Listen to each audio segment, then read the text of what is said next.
完時差之後咧，就起碼又要同我阿爸阿媽出去玩啦。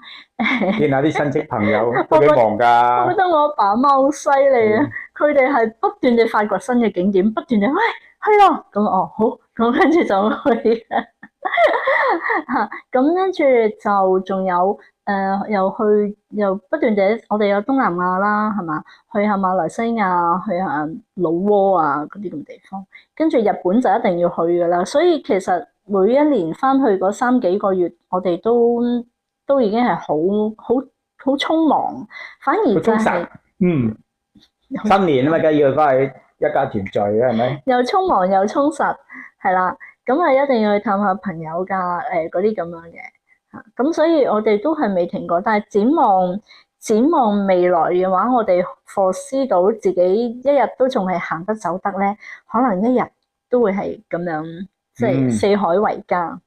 四海為家呢家嘢已經係部分即係起碼我哋香港人嘅嘅新身上，常態啦。係啊，起碼係我哋嘅身。